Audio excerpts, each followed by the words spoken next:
दिमाग को गुलाम बनाने के लिए अब जंजीरों की जरूरत नहीं है।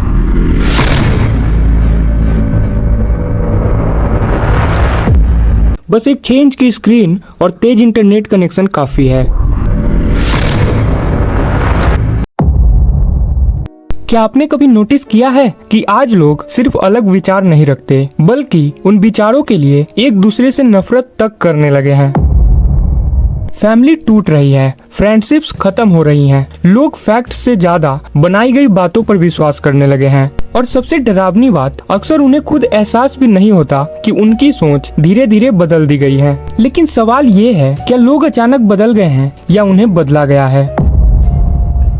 जब भी हम ब्रेन वॉशिंग शब्द सुनते हैं, हमारे दिमाग में अक्सर मूवीज वाले सीन्स आते हैं, secret experiments, mind control, hypnosis. लेकिन असली ब्रेन वॉशिंग इतनी ड्रामेटिक नहीं होती, बल्कि वो धीरे धीरे होती है, इतनी धीरे कि इंसान को पता भी नहीं चलता। ब्रेन वॉशिंग का मतलब हमेशा किसी को फोर्स करना नहीं होता, बल्कि कई बार सिर्फ बार बार एक ही चीज को दिखाना काफी होता है, क्योंकि इंसान का दिमाग रिपीटेड इंफॉर्मेशन पर ट्रस्ट करना शुरू कर देता है। अगर कोई बात 1000 बार सुनाई जाए तो धीरे धीरे वो सच जैसे लगने लगती है। जैसे कोई मूवी शुरू होने से पहले हमें बता दिया जाता है कि ये कहानी पूरी तरह काल्पनिक है, इसका वास्तविक दुनिया से कोई संबंध नहीं। फिर भी कुछ देर के लिए हम उस किरदार को रियल लाइफ हीरो मानने लगते हैं, क्योंकि इंसान का दिमाग बार बार दिखाई गई चीजों से इमोशनली कनेक्ट होने लगता है। और यही चीज असल दुनिया में भी होती है।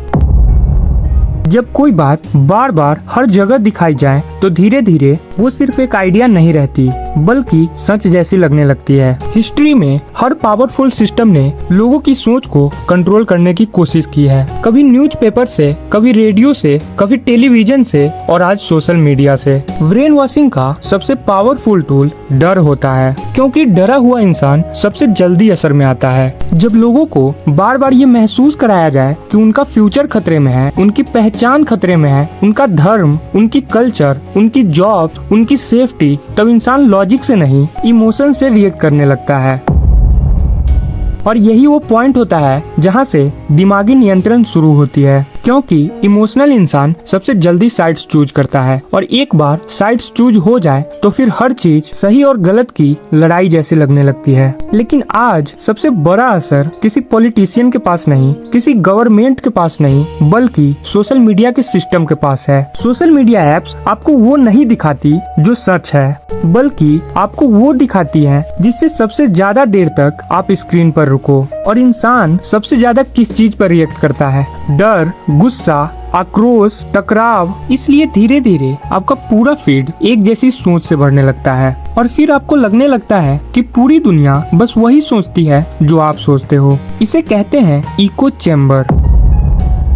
इको चैम्बर एक ऐसी डिजिटल जगह जहां इंसान सिर्फ वही विचार सुनता है जो उसे पसंद हो। धीरे धीरे दूसरी साइड की हर बात गलत लगने लगती है, और फिर लोग सच्चाई डिस्कस नहीं करते, बस साइड्स डिफेंड करते हैं। इसीलिए आज ऑनलाइन डिबेट्स डिस्कशन कम और गुटों की लड़ाई ज्यादा लगती है। अब पॉलिटिक्स सिर्फ पॉलिटिक्स नहीं रही, पहचान बन चुकी है। अगर कोई चीज बार बार सुनाई जाए तो दिमाग उसे फैमिलियर मानने लगता है, और इंसान फैमिलियर चीजों पर जल्दी भरोसा करता है। यही रीजन है कि प्रचार हमेशा रिपीटेशन यूज करता है। एक ही लाइन बार बार हर जगह, हर स्क्रीन पर, हर डिबेट में, हर स्पीच में, और फिर धीरे धीरे वो बनाई गई बात सच जैसा फील होने लगता है।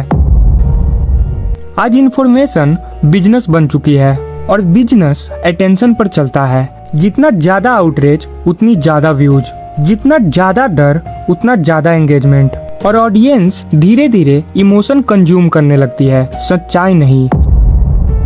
सबसे डेंजरस चीज तब होती है जब पॉलिटिक्स पर्सनल रिलेशनशिप में घुस जाती है। पहले लोग इलेक्शन के बाद नॉर्मल लाइफ में लौट जाते थे, लेकिन अब पॉलिटिकल पहचान 24 घंटे एक्टिव रहती है। सोशल मीडिया हर सेकंड लोगों को याद दिलाता रहता है कि उन्हें किससे प्यार करना है और किससे नफरत। लेकिन इस पूरे माहौल में सबसे ज्यादा असर किस पर पड़ता है? और इसका जवाब है आम लोग, वर्कर्स, स्टूडेंट्स, शॉपकीपर्स, और उस इंसान पर जिसका पॉलिटिक्स से सीधा संबंध सिर्फ वोट डालने तक है, लेकिन असर उसकी रोजमर्रा की जिंदगी पर पड़ता है।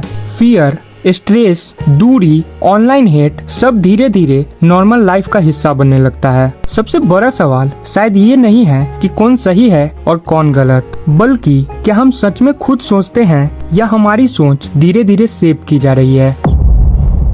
सोशल मीडिया के सिस्टम, डर, मीडिया, रिपीटिशन, पहचान की राजनीति, क्या हम अपने फैसले खुद ले रहे हैं या हमारी सोच को दिशा दी जा रही है। ब्रेन वॉशिंग हमेशा जबरदस्ती नहीं होती। कई बार लोग खुशी खुशी उसी इंफॉर्मेशन के अंदर रहना पसंद करते हैं जो उन्हें कंफर्टेबल लगे। और शायद सबसे डेंजरस ब्रेन वॉशिंग वो होती है जिसे लोग ब्रेन वॉशिंग मानते ही नहीं, क्योंकि अगर इंसान सवाल पूछना बंद कर दे तो कोई भी बनाई गई बात सच बन सकती है। अगर आपको ये डॉक्यूमेंट्री मीनिंगफुल लगी हो तो वीडियो को शेयर जरूर करें और कमेंट में बताइए क्या सोशल मीडिया आज लोगों की सोच बदल रहा है।